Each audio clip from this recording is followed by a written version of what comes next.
Deus e pedindo auxílio a alguém superior a Deus, o 11, Satanás. Eles creem dessa forma e eles não se importam se você crê ou não. Para eles, o que importa é que eles creem e eles praticam dessa forma. Quem foi o maior satanista de todos os tempos? Seu nome, Aleister Crowley. Ele nasceu no final do século XIX e foi sacerdote das famílias Illuminati. Foi ele quem, por inspiração macabra, desenvolveu o símbolo do pentagrama, o símbolo do homem com cabeça de bode e muitos dos símbolos que até hoje são usados. Ele influenciou a música, o cinema, a arte plástica, literatura, o comportamento, a cultura do século XX.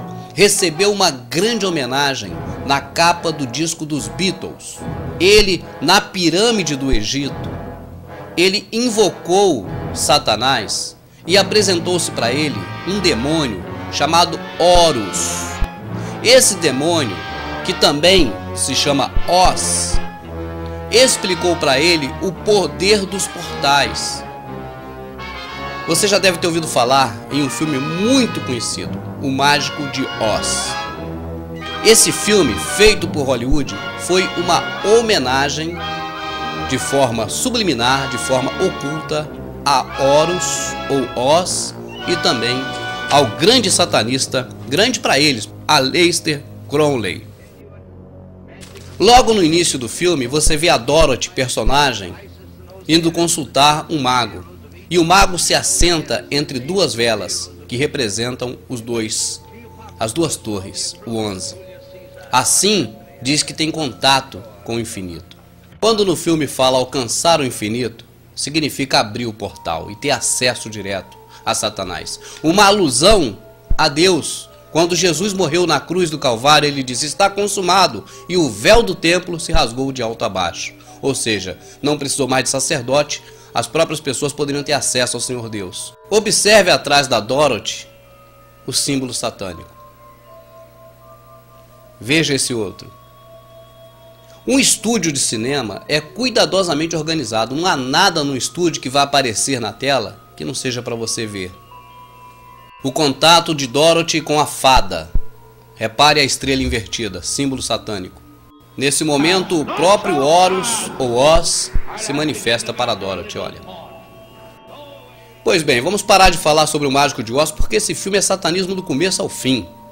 Não só ele, mas todos os filmes de Hollywood, sem exceção. Essa Paixão de Cristo de Mel Gibson tem satanismo do começo ao fim. Está no nosso DVD específico sobre o satanismo no cinema e na TV. Pode comprar, custa baratinho, você vai ver tudo isso. Os filmes de Hollywood, sem exceção, são satânicos. Os desenhos de Walt Disney são todos satânicos. Tudo que vem de Hollywood é satânico. Seja filme evangélico, seja filme de ação, seja filme bíblico. Sempre tem heresia e satanismo no meio. Se você observar o templo maçônico, você verá duas colunas. Duas colunas. 11. Uma coluna 1, outra coluna mais 1. 11. O número de Satanás. Segundo os Illuminati, um passo além de Deus. Se você observar as torres gêmeas, verá que também elas têm o número 11 nelas. E tem um símbolo também que é muito conhecido nosso. Olha aí. Pudera, né? O dinheiro que foi emprestado para poder construir Brasília, você sabe que foi do FMI, que pertence aos bancos dos Rockefellers, dos Rothschilds, ou dos Illuminati. Pois bem, os Illuminatis filisteus, no período bíblico, prenderam Sansão e algemaram, amarraram Sansão nas duas colunas, no número 11. A Bíblia diz que eles estavam ali na presença de Moloque, era no templo de Moloque. Lá está o Sansão, o herói dos poderosos israelitas. Parece que ele veio venerando os deuses que ele desafiou. Me conceda força mais uma vez. E Deus revestiu de força Sansão. Sansão puxou aquelas duas colunas, jogou por terra e matou naquele dia muito mais filisteus do que matara durante toda a sua vida. Naquele momento ali, Sansão sabia, por inspiração, por divina revelação, que Aquelas duas colunas representavam Satanás, por isso Sansão a jogou por terra. Veja bem, os Illuminatis acreditam que para Satanás adentrar a dimensão humana, ele precisa unir o Stargate, estrela, portão, Star, estrela, Gate, portão, o Stargate. E como uniram o Stargate? Enviaram um míssil para o Star, a estrela, o Pentágono, e 2 aviões, um para cada coluna, o Gate, o portão. Naquele momento em que as torres foram atingidas e o Pentágono também, para os Illuminatis, eles tinham consumado o sacrifício deles. Ou seja, para eles, o véu do templo negro deles se rasgou de alto a baixo. E Satanás compareceu para receber o seu sacrifício.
O Mondex, mão de monetário, e Dex, de destra ou direita, ou seja, dinheiro na mão direita, a princípio armazenará apenas a identificação do ser humano, mas em breve servirá para transações financeiras, o que é o seu real propósito.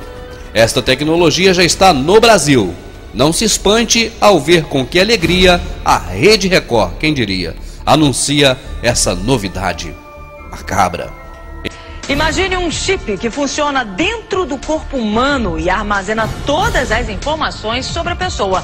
A nova tecnologia está em teste nos Estados Unidos e já chegou ao Brasil. Transformaram as rádios em redes de rádio, as televisões em rede de televisão, formando assim a globalização. E com isso, a partir dos anos 80, eles começaram a colocar através da sua mídia para nós, seres humanos comuns, a falsa necessidade de uma ação global.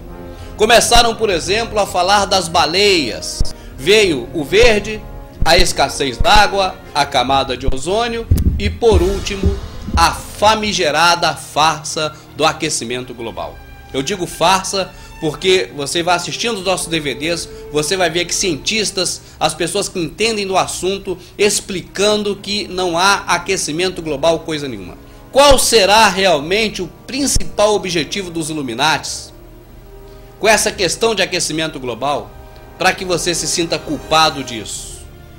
Não seria para você pagar o preço da culpa?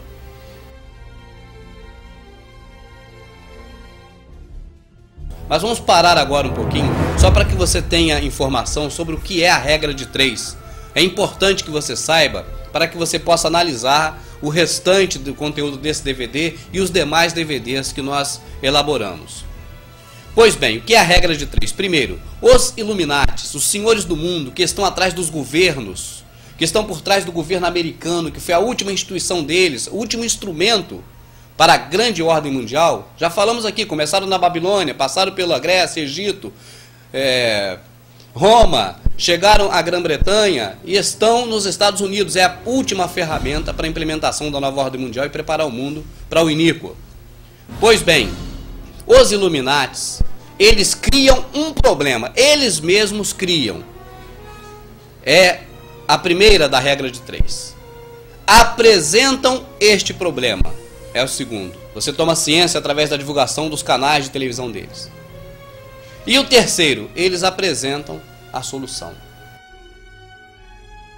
Escolhe-se alguém fundamentado no assunto em questão que vai ser tratado. Monta-se um programa de televisão em rede nacional em cada país. E ali nesse programa, essa pessoa expõe detalhadamente a proposta em si. Etapa número 2 é a reação do público. Toda ação requer uma reação. A reação, com certeza, é de indignação. Etapa número 3. Simplesmente pelo fato da questão ter sido defendida em um veículo de comunicação de total credibilidade, se torna assunto de debate. As pessoas passam a comentar em casa, no trabalho, na condução, e entra a etapa número 4. A repetição nos canais de televisão, nas emissoras de rádio, nos filmes de Hollywood, em tudo que os Illuminatis têm para te bombardear, vai fazendo com que você veja a questão em si como algo normal. Etapa número 5. Aquele choque que você teve ao tomar ciência da informação